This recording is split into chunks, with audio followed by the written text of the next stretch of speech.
Welcome back to PlayStation Experience Day 2. I'm Anthony Carboni. Joining me now on stage, a young buck in the scene trying to make his name in the industry, trying to get his style and his voice out there. I predict good things for him. It's Tim Schafer. It's Schafer, yes? Yeah, the C, like Schafer. Okay, yeah. Thank you for having me. Yeah, absolutely. Awesome Thank to you be for here. coming, I like man. the setup you got here with the beanbag chairs. It's like Yeah, it's all very a casual. little rumpus room. Yeah, it's nice. We want to go for like a 70s rec room vibe. You guys have made 1 bazillion ounces. Are the Tearaway characters making lewd gestures at Tim Schafer right now? Yeah, they are, and I like Wow. it. I like it. Wow. A toi? Hello, a toi. You are supposed to be rated E for everyone, Tearaway. They're crashing our show. You guys have had a week of just insane announcements. I know, we've become addicted to announcing things. Yeah? We're going to announce all the games, and we're going to announce other people's games. You're now keynote press conference guy. Yeah. You're all about hyping it now. It was fun because the one that we did early in the week was such a secret for so long, and I knew it was going to leak. I felt it was going to leak, and it didn't leak, and then being able to surprise people with something is really, really fun. I was absolutely just blown away when I heard Psychonauts 2 is coming, and then blown away again when I heard that Psychonauts VR is coming. Like, it's all very exciting. Rhombus of Ruin. Rhombus of Ruin. That's a good title. You guys are good at titles. Well, I thought for a long time about what is the funniest shape. Yeah. Because we want to have a shape of something. You know, like Diamond of Destruction or Square of Squirrels. So that should have been it, Square of Squirrels. Yeah. But anyway, I think rhombus might be the funniest shape. Yeah, I could go with that. Dodecahedron is too long. Yeah.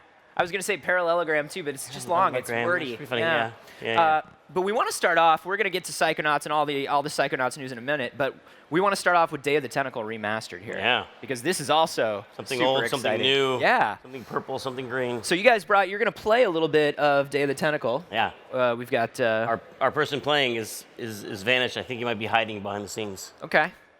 Maybe he has a controller back there though, and everything will work out just fine. So yeah, there it goes. We remastered this game, which has been 1993 when we first made this game, and we had so much fun remastering Grim Fandango that we wanted to do this game. And it's totally different because this game is painted, and so we required everything to be repainted. But we were able to find all the source materials, and that was our argument that we made, like why we should remaster this and no one else, because I know the bodies are buried, so to speak. Yeah, right. And our team was able to find the original digital recordings of the voice actors, which had been compressed for the floppy disks and even the CD-ROM. They were compressed. Yeah. They all had this like a hissing sound on them. They were compressed, and we found the originals and we re-edited them all, so it's all original voices. Sounds beautiful. And obviously things have been repainted. Some art had to be added to fill out the nice high-res screen. But if you want, you can still see the original art. If you click the button, you can actually see what it looked like in 1993. I love that. And one of the things I love is when you were talking about repainting it, there's stuff that's added around the sides to kind of make it fit in the 16:9. Like, you guys didn't just try to kind of like weirdly crop things. Yeah. You know, it's all kind of like there's this new art that fills out around the edges that I absolutely love. Yeah, we wanted to preserve the old like framing and storyboarding in a way, but just where needed, we painted in extras. And we also wanted to add options for controls that were, in case people wanted the old interface, they can play with that, but they can also play with the new interface, which is a little more like something you might have seen in Grim Remastered or in Broken Age, where there's inventory, but there's also a verb. See, some people call it a verb coin. I call it a verb skull because we had it in Full Throttle. Oh yeah, skull yeah, that would appear. Skull, yeah. And this is a verb dial, if you will. Gotcha. But you can also play the old art with the new interface, or the new interface and the old art, and the old new art with the old interface. You can mix and match it so the player has all the choice of how they want to play it. I absolutely love that. It's so funny when you talk about like kind of getting all of the old assets together and stuff. I think everybody believes that there's like some closet or some hard drive or something where everything is just kept in pristine condition. Ideally, you would have done that, but you Yeah. never think when you finish a game, you mostly just went, I want to go to sleep and never think about it. No one ever archives stuff, so you have to kind of sometimes call up individuals that worked there long ago and was like, did you ever like go home with any materials on accident, And sometimes we found stuff that way. Lucas actually has a really nice archive because at the ranch, Skywalker Ranch has all the Star Wars stuff and this like atmospheric doomsday vault that perfect temperature and everything. If you sneeze in there, it fills with poison gas, and you're never allowed to leave. Yeah, we got to go out there and find all this. So the game's gonna have a concept art browser with all the old concept art that we found in the flat files up there. That's amazing. That's got to be kind of awesome for you. People are coming to your games now through things like Broken Age or through some of your newer stuff. It's got to be kind of interesting to put this stuff out there for people who are coming to your sort of back catalog fresh. Mm-hmm. It's fun. I don't know which is better because like the old fans, reminding them of something they liked when they were younger. Because that's really fun because you know how like when you hear a sound from a video game you loved when you're 12, it makes you happy in a way that it's hard to make you happy in that exact same way anymore because like it got into your like inner brain. Anyway. Yeah, absolutely. It's fun to kind of to go in there and remind people. We try to be to kind of honor their memory and make sure it's really pure to that. And then it's really fun to just expose these games to people who are like, what? I've never heard. What is pointing and clicking? I don't know what that is. I don't know how that works. And ideally, like it's even greater when someone's playing with their kid or something. Like they played it when they were a kid, now they're playing with their kid, and they remember playing it with their parents. Like I played adventure games with my dad, and they're great games you can play like together. Yeah, I mean, it was fun going back, like when Grim Fandango came out, going back with my wife, who had kind of gotten into games later on in life, and like playing back through it and remembering some of the puzzles and trying to, it's like, oh, I think I know what we have to do here in the garage. It's exactly the same experience for me. Yeah. Even though the puzzles I designed, I'm like, I think, how do I, and like, it's really embarrassing when you have to look up your own design on the internet. Do you ever go back and just look at it and be like, oh, that was a pretty good one? Like, is there anything in Day of the Tentacle where you're like, I did pretty good with that one? Well, the Dave Roseman and I were the designers and the team. I remember certain puzzles that make me think about, like the whole sequence with the hamster and time travel. Yes. And the sweater, and I don't want to give it away, but it just reminded me how much fun it was to think of those puzzles because they were so ridiculous, at the time.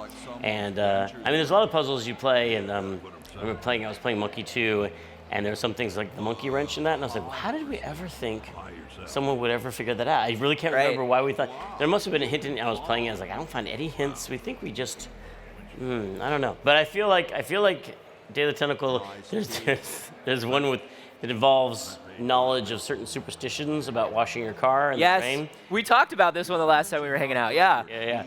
And it made sense. It made sense to us. There are a couple hints about it, but adventure games every adventure game I think has a couple puzzles that everybody knows because most people stopped on them. They're like, I don't know how to, Well, they were also so singularly because teams were so much smaller back then. They were also so singularly tied to people's kind of sense of humors and stuff like that. So when you're talking about that superstition puzzle, it's very much like a particular type of joke, and it's sort of like, oh, I get that joke. Like that's a very like Tim joke, or that's a joke that was very popular at the time, or like, and then going back and looking at it, you're like, oh, I'll explain this joke to this person. Like all the jokes that ended with some character saying "not." Yeah. That you're like, I think that's a '93 thing. People don't remember, but every joke at the end in Day of the Tentacle ended with "not" or "as if," and they had to pull that out for the director's cut. I swear it was funny at the time. It seemed really good at the time. Yeah, the remaster, we cut out all the '90s jokes. all the spit takes. It was smaller back then. Like the whole industry was smaller, and there was no internet, and so it was really just like a small group of people trying to make jokes and have fun, and entertain each other while we made the game. Like if it made each other laugh, like that was all we had to go on because we couldn't like test them with big groups of people. It was fun playing them back then too, in a kind of pre-internet time, because it was everything. All these puzzles and all the solutions were always handed around playgrounds and things like that as like lore, you know what I mean? Like, oh no, I've solved the hamster puzzle. I know how it works, and everybody's like, oh, you solved the hamster puzzle. So this is great. I mean, when are we going to be able to get our hands on Day of the Tentacle remastered? Coming in March, and I believe, I think I have that right. It's in the trailer. Okay. It's in the end of the trailer. That'll definitely confirm it. Okay, great. So watch the trailer and then you will know. No, it's March. Yeah. And this has been really fun, and that's what inspired us to go forward and announce Full Throttle. You saw that one, right? Yes. Full Throttle I'm remaster. so excited about that. It's really exciting. So excited. It's so funny. Like, just a few weeks before you were announcing it, a bunch of friends and I had just got into this huge conversation about it on Twitter. And I just started noticing, like, just some friends I have at Double Fine, like, faving those tweets. I never thought about that. Man, if you track the favorites of people on various teams, Yeah. you probably predict a lot of announcements in this industry. Don't try to do that. Don't try to do it. You'll Don't ruin all the fun for yourself. Double Fine people don't favorite anything. Don't favorite any tweets anymore. Yeah. Do not get on the internet. It's now I favorite illegal all at of them. Double People Fine. talk about like sequels to every game, like, and I favorite it, and I always wonder if I hope I just didn't just confirm Half-Life 3 just then. But Yeah. I think everything confirms Half-Life 3 every Sure. time. It's just in all us of our talking right power now, we to just confirm confirmed it. Half-Life 3 Yeah. through everything. So Full Throttle, obviously you just announced it. I don't know how far you are into the process of remastering or whatever, but can you tell us? No? Well, this is the team. Our remaster team has to finish this. Okay. And then they'll get to work on that. We started preliminary work, like finding the source material, we found all the concept art for Throttle too. Okay. But yeah, probably they'll get started on it after they finish this. Oh, he's going to do the puzzle with the dirty carriage. Oh, he exited just before to make sure he didn't spoil any puzzles. Well, there you go. No spoilers. This is a spoiler-free cast. So let's talk about some of these other announcements. Yeah. You announced Psychonauts 2, and I literally had a meltdown. I freaked out, and I had an aneurysm, I think. There's some fun fan reactions on YouTube of people watching that, because we kept it a secret. I mean, we worked so hard to make that trailer look like it was some other game, and then announced it. And it was a big relief for me, because it is something that people ask about a lot on my Twitter feed. But you never know. What if that's just one guy with like 80 fake Twitter accounts? That's what you That was think. me. You're like, oh, it's probably just It was me, and I'm glad you listened. Yeah. It worked. But the campaign's doing great. It's already more than halfway funded. That's which is amazing. crazy. So Yeah. I have to ask, something like Psychonauts, you've talked before about kind of starting Double Fine as a way to kind of do Psychonauts, because it was this game that you had had in your head for such a long time. And it is so well loved, and it is so thought of as just being this kind of perfect, wonderful thing. Is it almost intimidating to go back and do a sequel to it? Is there almost a part of you that was like, but the first one was so good? I mean, if you look at it one way, with all these games, like the remasters, you're in some ways competing not with the old game, but people's memories of the old game. Because like if you look at the repainted version of Dot, it looks kind of like, you're like, oh, you might not even notice it's been remastered, because in your head that's the way it looks, because you take out all the pixels, you know what I mean? Yeah. So with any older game like Psychonauts, people probably remember the best parts. Maybe they remember the worst parts too, but you're competing with people's memories. But I think once you get into it and you start designing it, you realize your brain is the same brain that, I mean, you're older and wiser, but you're still going to that same fun place in your head where the ideas come from, going back to that fountain of ideas. And that makes you feel confident that you have a bunch more, because Psychonauts is the kind of game that leads to a lot more ideas all the time, because it's not limited to a particular place.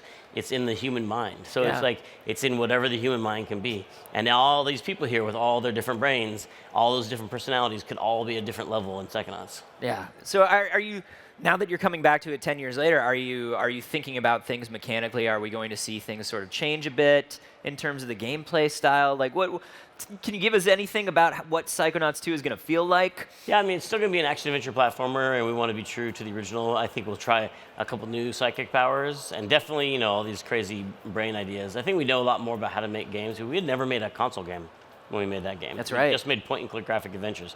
And now we've made a bunch of console games and a bunch of... we know a little bit more about it, so I think it's just much more refined, a much more... like the look and feel will just be a lot tighter and a lot more fun, I think. And then otherwise, the same sense of humor, the same craziness. Probably, I think the game just kind of knows what it is now, so now it can just try and be the best game it can be. And it feels like it's going to be in a much different world now. Like at the at the end of the first one, we kind of leave the camp and we're heading towards the actual headquarters of the Psychonauts. So it feels like we're going to be in a much larger kind of. Is it a more adult world? Yeah, I mean, it's the actual world of the Psychonauts. So you were at a summer camp with a bunch of kids in the first game, and now you're going to the headquarters of the International Espionage Organization of the Psychonauts.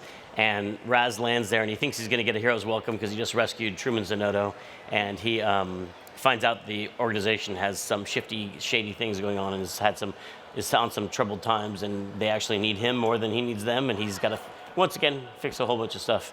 And so that's where the stories all fit together. Where the first game ended with Truman Zanotto getting kidnapped and the gang rushing off in the jet to rescue him, and the second game is going to start with them arriving after having just rescued Truman Zanotto at the headquarters of the Psychonauts, and then Psychonauts and the Rhombus of Ruin, which is our VR, PlayStation VR thing. Which is such a great, that's so good. Is the such a good idea. is that rescue mission? Yeah. So that's in VR. You're gonna go and you're gonna rescue Truman Zanotto. Oh, that's great. Yeah. And that's gonna be third person from the point of view of Raz. But the interesting thing about using psychic powers in VR is that he can shift his point of view. He can use clairvoyance to see through your eyes and see through other people's eyes and move his point of view around. That is so nuts. Then use things like telekinesis and clairvoyance and pyrokinesis to burn things and all those powers. Yeah. That's so funny. I mean, you guys did such amazing stuff when you were doing the sort of the motion control stuff you did, and you know, with Happy Action Theater and Connect Party. Yeah. And of course the Sesame Street game that you guys did, which was so much fun. Monster. Yeah. I mean, you guys have done such really amazing things with these cutting edge technologies. Was VR just something that really excited you from get-go? I think the thing with VR that makes it special for us is that I feel like one of the main impetus for making games for me is to make a world. Just make what kind of crazy little, amazing world can you make, and then drop somebody into and see what happens.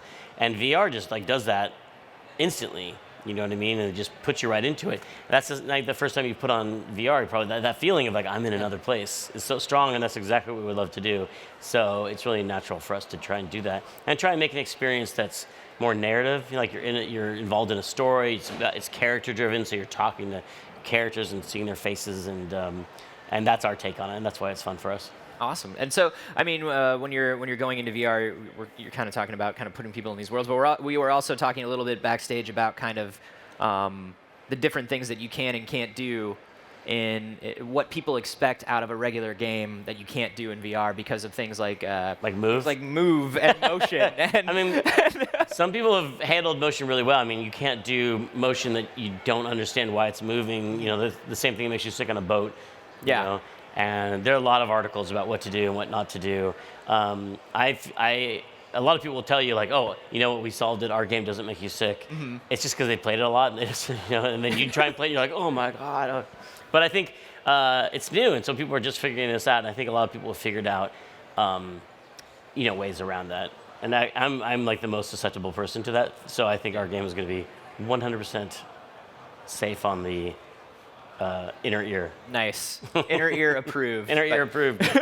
So, do we have any sort of timeline on Psychonauts 2 or Rhombus of Ruin? Psychonauts 2, we're expecting to be a full 2.5-year development cycle, so 2018. Okay. Rhombus of Ruin. Did we announce a date for that mysterious voice back here? Oh, there he is. I thought you were playing the game. Oh, you're done. Next year. Before Psychonauts Rhombus of Ruin is going to come out next year before Psychonauts 2, which comes out in 2018. Awesome. Well, Tim, thank you so much for coming by. Thanks so much by. for having me. I really appreciate it. Thanks to beanbag chairs and people sitting on the page.